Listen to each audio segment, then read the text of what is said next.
Democrat shutdown, and we want to review with you a few pertinent facts and explain a little bit about some of the really painful things that are going on around the country. We're delighted to be joined by our dear friend, Kelly Loeffler, former U.S. Senator and now the leader of the U.S. Small Business Administration. And she can speak specifically to some of the great hardships that are being felt by the people who provide jobs now around this country. Day 27 means it's almost been a full month since the Democrats shut down the government. And as we near the end of this month, the pain being felt by so many hardworking people around this country is very real, and it gets worse with each passing day. Here's some of the stats. Last week, 1.4 million federal workers missed a full paycheck. Now, you know, many of them are furloughed, and many more are deemed essential workers, those who are essential, for example, to keep the country safe. TSA agents we've discussed, and air traffic controllers and border patrol, and of course our troops. But so many of them now are going without pay. The families of military service members and the air traffic controllers and so many of these others are now at very real risk of missing the paycheck at the end of this month. The Trump administration has done everything possible to bend over backwards to try to find sources of funding within the federal government to be able to cover the bases, but it is getting more and more challenging with each day. Now, every Republican in Congress wants to stop this madness desperately. And we have voted many times, over a dozen times, collectively 13 times, to reopen the government, to keep it open and reopen it once the Democrats closed it. But here's the very simple and important fact that no one should forget. We have no ability. Republicans do not have the ability to do this on our own. It's a simple math problem. We need Democrats to help. You need 60 votes in the Senate. We only have 53 Republicans. The Democrats are the ones voting repeatedly to shut down the government. But they're not opening it back up. They spent most of their time trying to distract the American people from the very simple truth. So I brought you a little visual aid here to just remind everybody what the simple facts are. 4 simple facts here. The Democrats are required to open the government. They keep saying Republicans are in charge of government. We aren't, not in the Senate. 60 votes control the Senate, not a bare majority. And so point number 1, Democrat votes are required to open the government. Point number 2, they refuse to do it. They have now voted 12 times to keep the government closed. And they'll have another chance today or tomorrow, maybe multiple times this week, and we'll see what they do. Now, the third point is very important because they've been trying to confuse the American people. They've tried to say this is a fight about health care or this or that or any other thing. And it's very simple. They put this on paper. They made this their demand in writing in the record of the Senate, and it has not changed. These are just 4 subpoints there under fact number 3, but there's many more. But among the things they're demanding, this is what the Democrats in the Senate are demanding to reopen the government. They want to give $200 billion in health benefits to illegal aliens and non-citizens paid for by U.S. taxpayers. That is in their proposal. They want billions in wasteful programs to be returned to foreign countries. So we stopped these things. They want to turn it all back on. They're demanding that we do all that to get the government open for hardworking Americans again.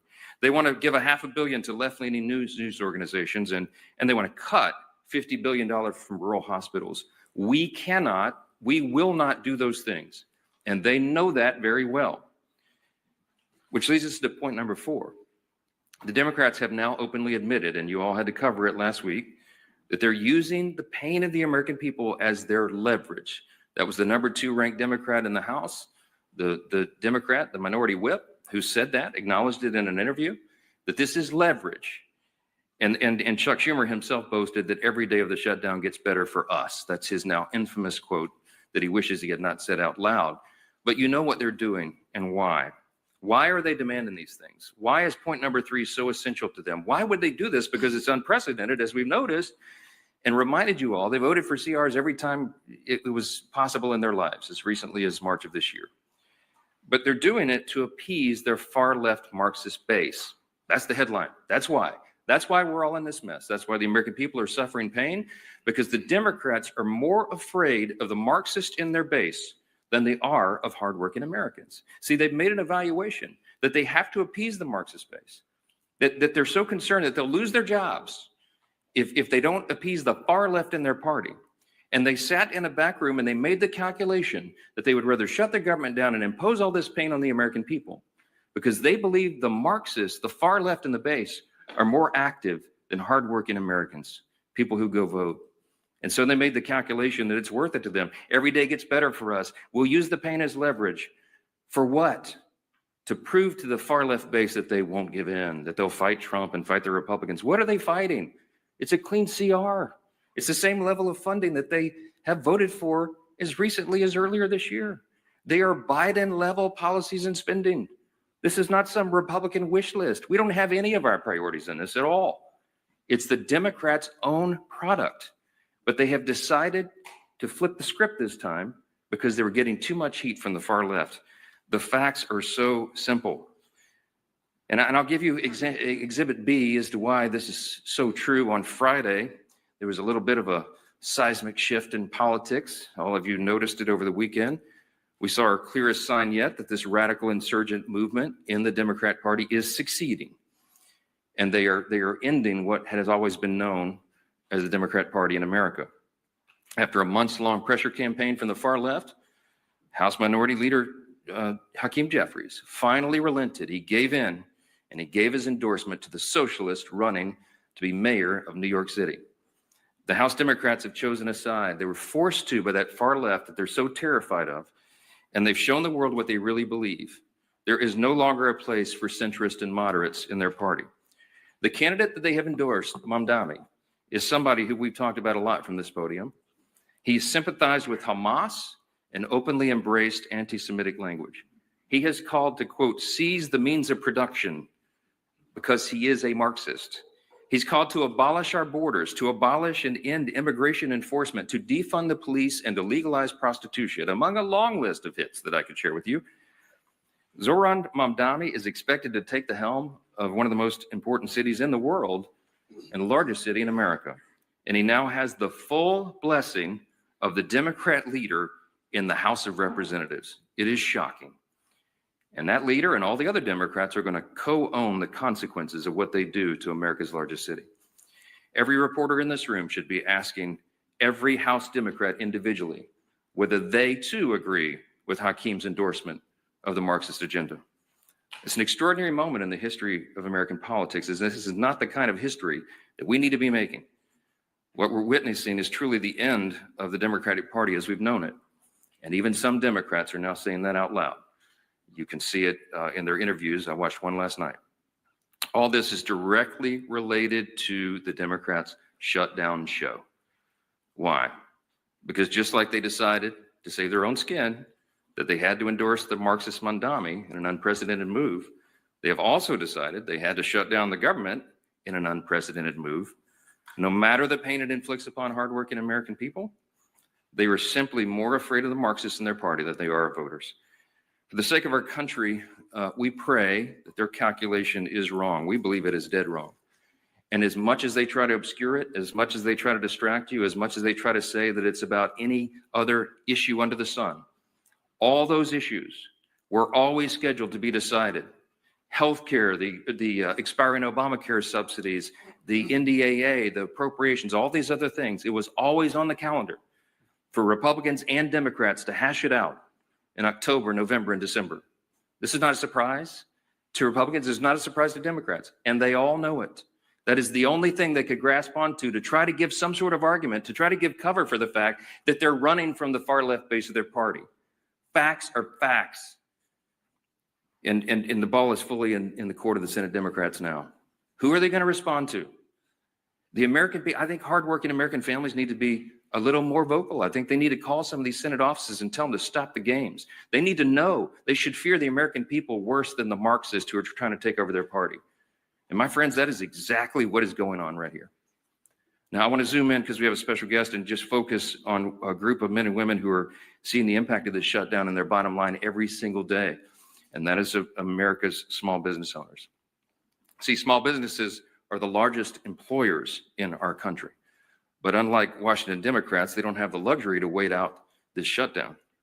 For many of them, federal contracts have been frozen, SBA loans and support have dried up, and business has dropped off due to uncertainty in the markets. A survey of small business owners across the country found that for the 1 in 5 small business owners who rely on government contracts, this shutdown is forcing them to pull back on their investments. And what are those investments? It's new hires, new jobs, it's supplies and services. They have to pull back on those things so that they can make payroll work, so they can keep their employees employed.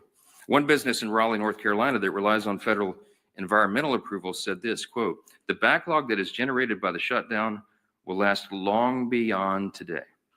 Another business in Georgia, Ms. Loeffler's home state, specializes in home repairs, added, quote, "When livelihoods are affected in such a manner, home repairs and projects get delayed if not canceled.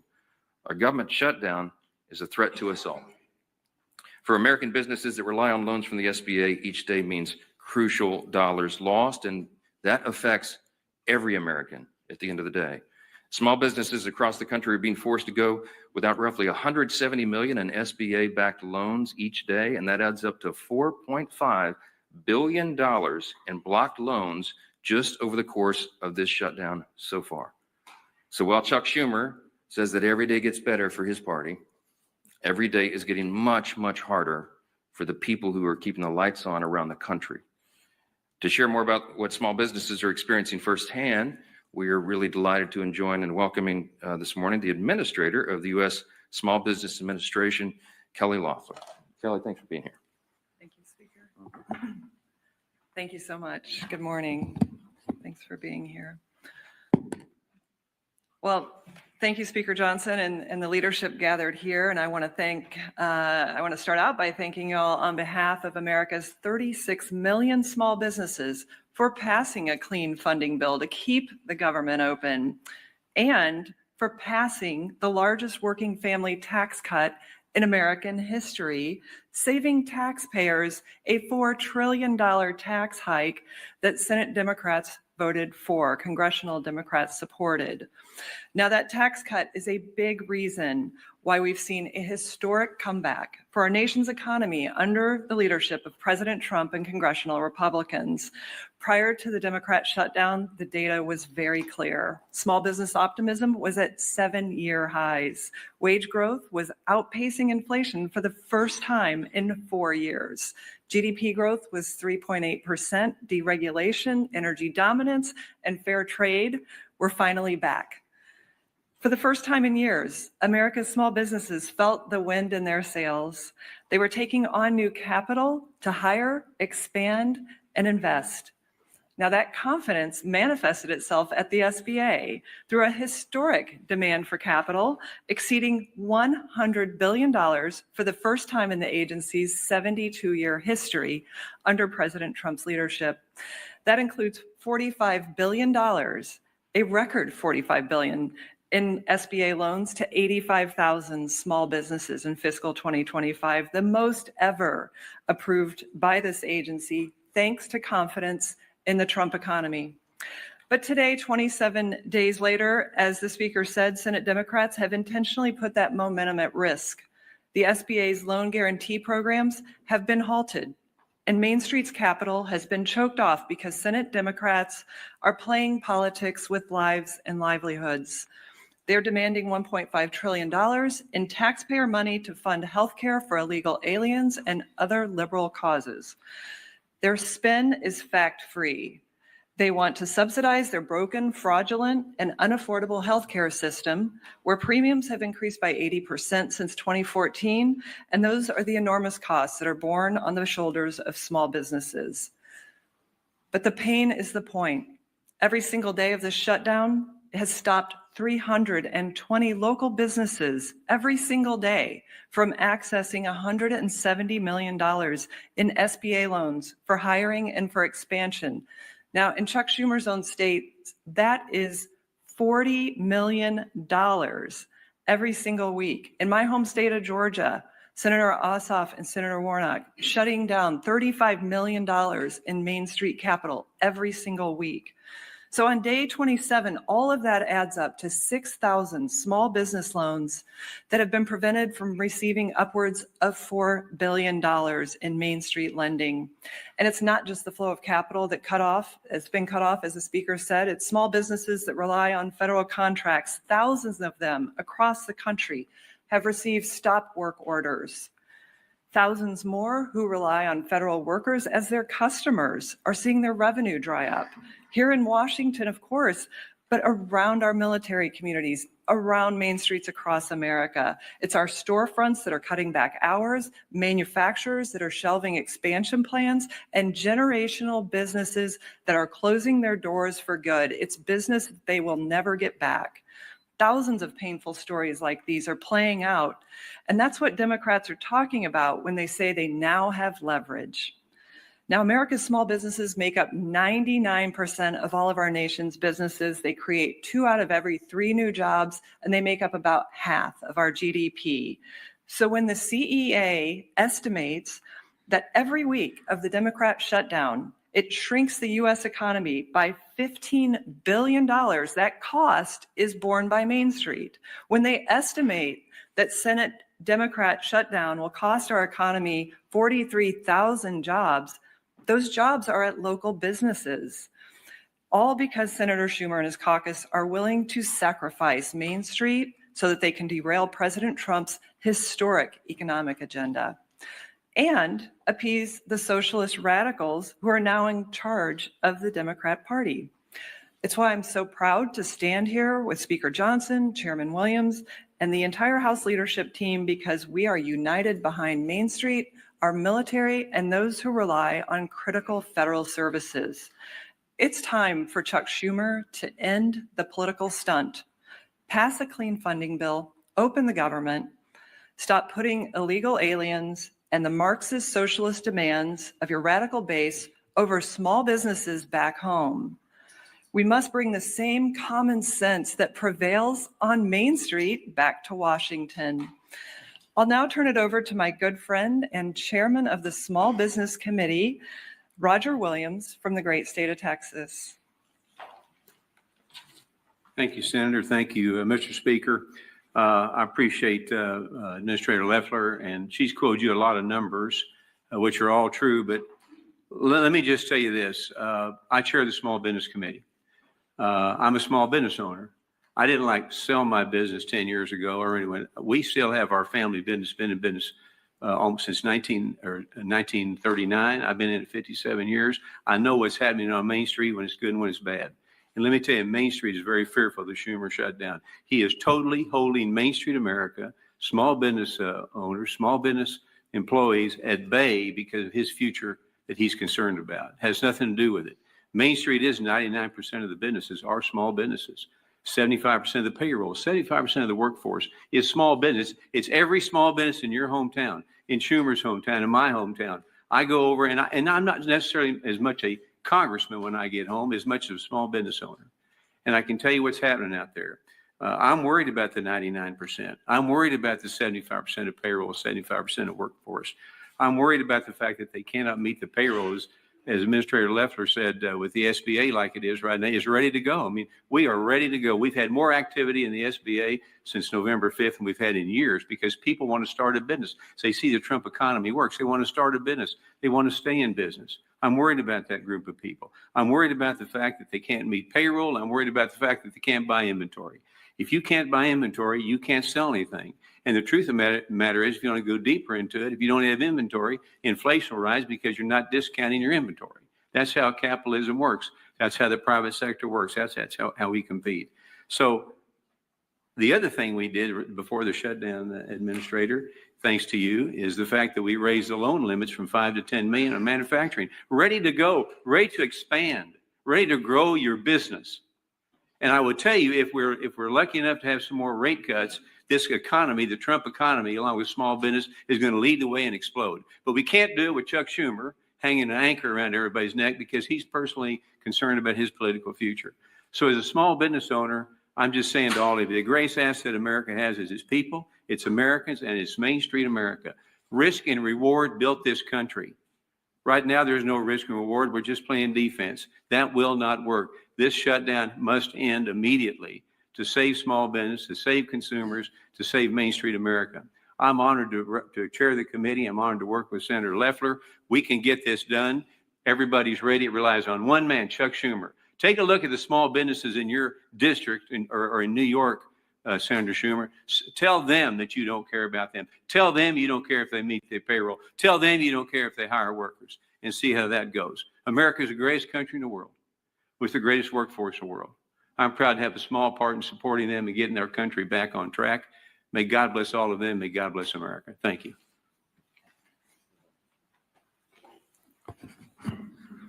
Well, thank you, Chairman Williams, for all you do to support small businesses, to really epitomize the backbone of our economy. And Administrator Loeffler, thank you for coming and for what you're doing to help small businesses grow in every corner of this country. Unfortunately, as Administrator Loeffler pointed out, those small businesses are struggling like millions of families all across America. Why? So that the Democrats can get leverage. Who knows who they want leverage over? They can't articulate it. They've laid out $1.5 trillion wish list of crazy items like giving taxpayer-funded healthcare to illegals. In their bill to give that taxpayer funding to illegals, they actually gut rural healthcare. Democrats gut $50 billion out of rural healthcare. They want to talk about healthcare? They're the ones making it harder. And of course, they don't want anybody to remember facts. Facts like when we moved the working families tax cut through this Congress.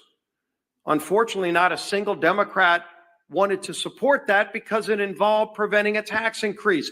The party that's now gone all the way over, full bore into socialism. As the speaker talked about, Hakeem Jeffries is now all in for the socialist agenda of Mondami. He is the head of their party now. When he gets elected mayor of New York, he's given the marching orders to the rest of the Democrats. And they want to raise taxes on everybody. They call you rich. Anybody who works for a living is going to be rich, and they're going to raise your taxes to get government-run grocery stores and the lunacy that comes with that. That's the Democrat agenda. It's not about improving health care because, again, in their own alternative bill, they want to gut rural health care. You know what else they work to do? In the working families tax cut, we had a provision that would have lowered premiums by 11%. According to CBO, it was scored to lower premiums on families. It's called CSR.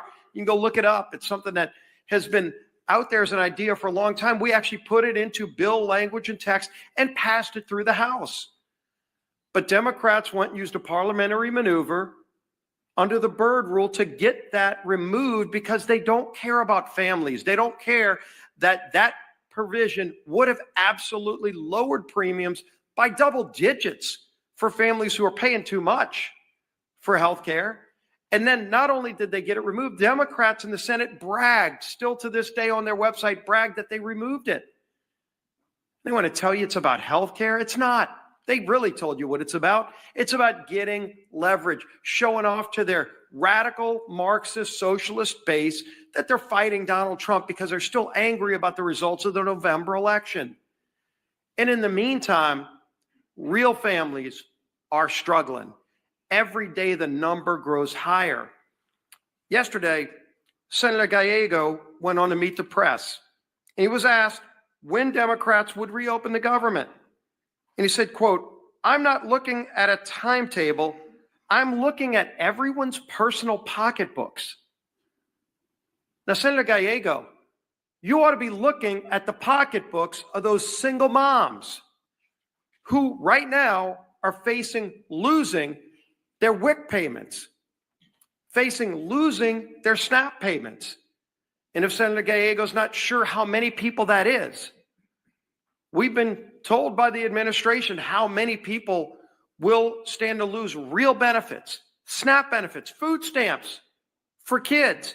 42 million people will lose those benefits in just a few days. Senator Gallego, look at their pocketbooks. WIC, Women, Infants, and Children program, helps feed 7 million low-income moms and infants. Senator, go look at those pocketbooks. And who knows what your real motivation is. But I'll tell you what their motivation is. Their motivation is just to put food on their table for their kids. And every Republican and Democrat, every Republican in the House and Senate voted, yes, to put that food on the table, and Democrats keep voting no. They keep voting to shut the government down, and it's having an impact on millions of people. Head Start, which is a program that funds education and nutrition services for 800,000 kids under the age of 6. You hear this theme over and over again now. Who the Democrats are using for leverage and hurting is kids and nutrition programs. That's who they've chosen to target. And it's real harm and real pain that they're causing. But then it gets even bigger. Just today, the American Federation of Government Employees, large union, came out and said, quote, "It's time to pass a clean, continuing resolution and end this shutdown today. No half measures and no gamesmanship." And the union went on to say today, quote, "Because when the folks who serve this country are standing in line for food banks after missing a second paycheck because of this shutdown, they aren't looking for partisan spin. They're looking for the wages they earned. The fact that they're being cheated out of it is a national disgrace." And they're right. It's a national disgrace what Democrats are doing to good, hardworking people, to women, infants, and children who are just looking to this town and saying, what are these Democrats doing? What happened to your father's Democrat Party? It's a mirage of what it used to be because the socialists have taken over. This is what Marxism and socialism looks like. Government workers standing in food bank lines, children going without food, and Head Start nutrition programs so that Democrats can use you as leverage. It's a national disgrace, and it needs to end now. We stand ready to get that job done. We voted to get that job done. It's time they stop playing this game that's harming millions of people. Our whip, Tom Emmer. We're now on day 27 of the Democrats' shutdown, and the consequences are getting more severe every single day. Over the weekend, we saw federal workers lined up at food banks, as our majority leader was just saying, as they are being forced to figure out how to feed their families. We saw control towers at major airports such as Dallas, Fort Worth, Newark, and Phoenix facing significant staffing shortages. And if the Democrats fail to pass our clean CR and reopen the government this week, more Americans will miss their hard-earned paychecks. Some states will be forced to cut off SNAP benefits, including my home state of Minnesota. Thankfully, the Trump administration and private sector companies have stepped up where Democrats have refused. President Trump has found creative solutions to help pay our troops and fund WIC benefits for moms and young children for just a little bit longer. DoorDash announced yesterday that they will help support Americans by delivering free meals to food banks and waiving delivery and service fees on grocery orders for SNAP recipients. But these are Band-Aid solutions to the Democrats' self-inflicted shutdown problem. Remember, it doesn't have to be this way. There is a nonpartisan government funding bill sitting in the Senate ready to be sent to President Trump's desk immediately. We just need 5 Senate Democrats to come to their senses, do the right and reasonable thing, and support our clean CR. Contrary to what House Minority Whip Catherine Clark believes, the American people are not leverage in the Democrats' shutdown charade. And we refuse to negotiate under hostage conditions, nor will we pay a ransom. So our message today is the same as every other day. And we're glad to see, as the majority leader mentioned, that the American Federation of Government Employees, by the way, the largest government employee union, 820,000 federal employees, have joined us in saying enough with the political games, support our clean CR and reopen the government like your constituents' livelihoods depend on it, because they do. With that, Mr. Speaker. Thank you. Yeah, Manu, go ahead. If now been more than 5 weeks since the House has last met and last voted. But even during government shutdown, House committees could still meet, there could still be markups, there could still be oversight hearings, bills could still come to the floor. So why not do that rather than have members back home in their district? Why not bring them back here and do the work that they were elected to do? Yeah, so we're evaluating this day by day. The House did its work. I've said it over and over and over. And the most important thing is to get the government open. It's the number one priority and number one responsibility of Congress. And the Senate Democrats have chosen not to do it. We think that is paramount and of paramount importance to everything else. There is plenty of time in the remainder of the calendar year to do all the things that are the must-pass pieces of legislation and all the negotiations that I referenced earlier today. And we are anxious to get everybody back to regular legislative session. But there cannot be a regular legislative session so long as the government is closed and Americans are feeling so much pain. We won't do that. Now, in the meantime, Republicans, I don't know what the Democrats are doing other than publicity stunts, but I can tell you the House Republicans are doing some of the most meaningful work of their careers. They're in their districts working around the clock with their constituents, helping them not only to negotiate the crisis that's been created by this Democrat shutdown, but all the other matters that they need to attend to. And I'm hearing from them individually. They are having some of the most meaningful interactions at a time of great crisis with their constituents that they've ever had. And that's really, really important. So I don't want to pull them away from that work right now when their insight and their counsel and their assistants and those of their staff, who, by the way, aren't getting paid soon, that it is most essentially needed right now back home. So we have work to do here. We'll get back on the floor as soon as we are and can. And in the meantime, as soon as the Democrats allow us, and in the meantime, the committees, the chairs of all the committees and the active members of those committees are still churning the work out.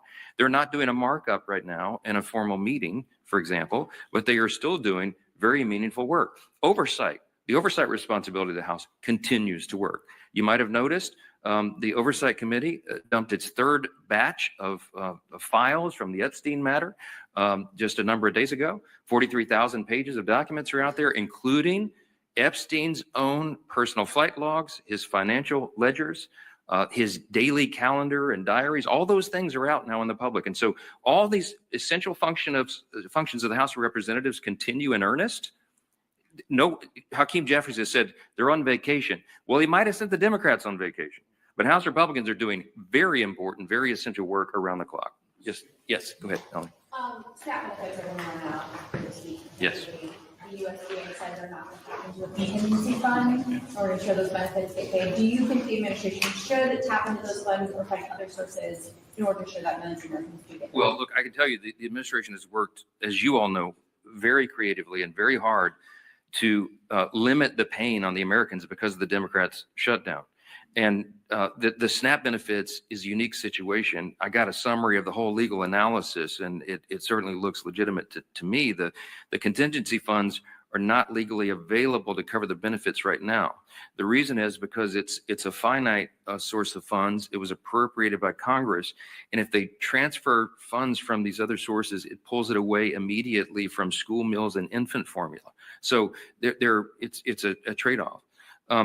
There has to be a pre-existing appropriation for the contingency fund to be used, and Democrats blocked that appropriation when they rejected the clean continuing resolution. So the way to make this stop immediately is we just need a handful. We need 5 more Democrats in the Senate to do the right thing, wake up and say, I'm going to say no to the Marxist far left pressure, and I'm going to do what's right by the people, the 42 million Americans in this country who rely upon this essential nutrition assistance. Am I going to starve my constituents or am I going to appease the Marxists? That is their actual calculation, whether they say all of that out loud or not. Everybody in this room knows exactly what's going on. And it's so infuriating to us. The best way for SNAP benefits to be paid on time is for the Democrats to end their shutdown. And that could happen right now if they would show some spine. Yes. Mr. Speaker.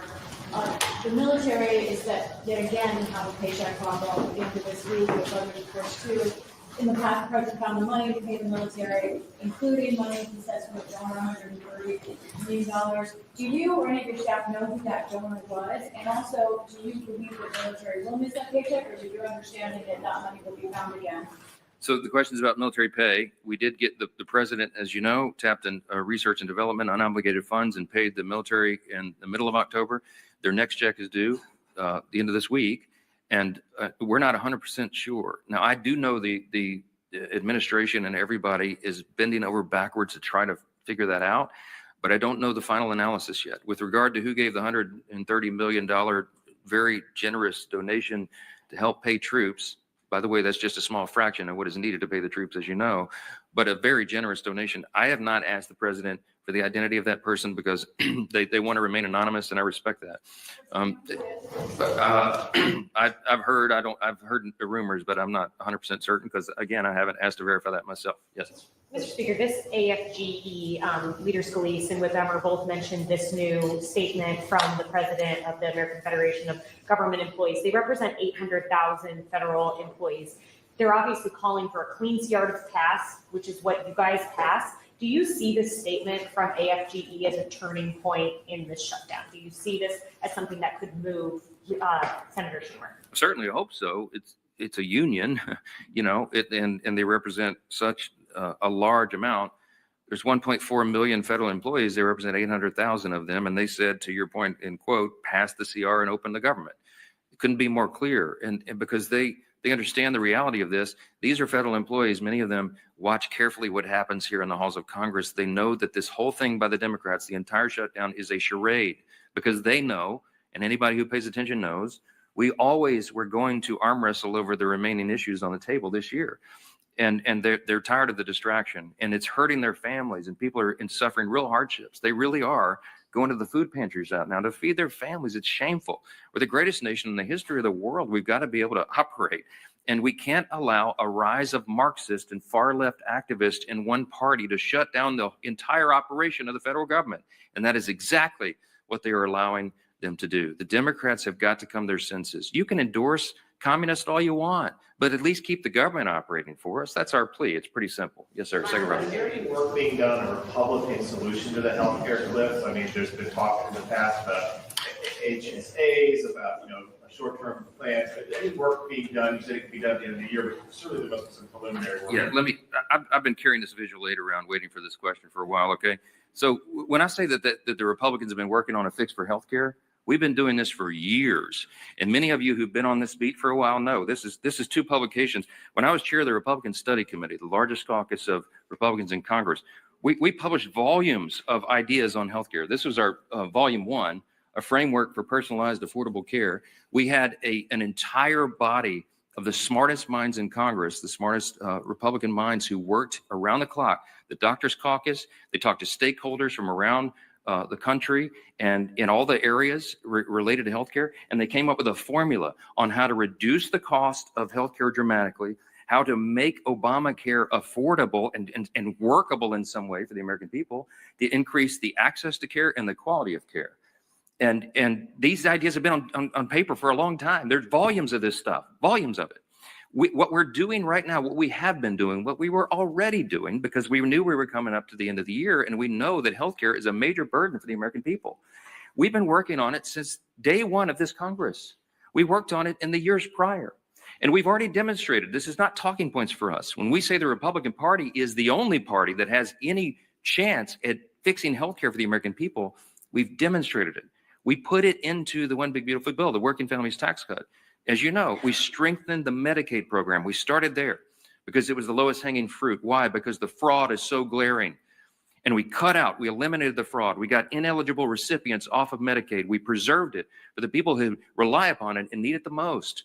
Young pregnant women, the elderly, disabled, for example. We got able-bodied young men without dependents off the program. And what we did was we strengthened it. Don't take our word for it. The CBO, who normally is not on my team, okay? They're the ones that came out and said, yeah, it's going to save $185 billion. And they got 2.3 million ineligible recipients off of it already. That's an important first start. And so the next thing is to fix all the other components of healthcare. That's what we have plans to do. That's what we're working on. The expiring Obamacare subsidy at the end of the year is a serious problem, because if you look at it objectively, you know that it is subsidizing bad policy. We're throwing good money at a bad, broken system. And so it needs real reforms. The reason it was never appropriate or never possible to be resolved on a simple CR, stopgap funding measure, is because it's very complicated to fix. But Republicans have a long list of ideas. Leader Scalise has been working with the chairman of our 3 committees of jurisdiction, putting all of that, formulating all that, grabbing the best ideas that we've had for years to put it on paper and make it work. But we know we're going to have to arm wrestle with Democrats over that. Why? Because many of them are avowed to get us to a single payer system. They do love socialism, my friends. They love Mamdani. He wants government to take over everything. They're on board with that program. They think the government can do a better job by taking over healthcare. We believe in the private sector and the free market and individual providers, their acumen. And we say that if you take the government off their backs and allow for real competition again in healthcare, you will improve its quality and you will bring down its cost. All of these are important components of that. And we have a lot of work to do, but it is not a simple thing. And I am not going to go in a back room with Chuck Schumer, like he keeps demanding, with 4 people and make this decision. I will not do it. It's not appropriate. It's not right. It's too complicated for that. We need all the members to have buy-in. We need to have these healthy debates and discussions, but we can't do it while they're shutting the government down to appease the Marxists. That's it. That should be your headline. I want to thank Chairman Williams and Administrator Loeffler for being here and highlighting the trials of small businesses. And we'll see you here again tomorrow. God bless.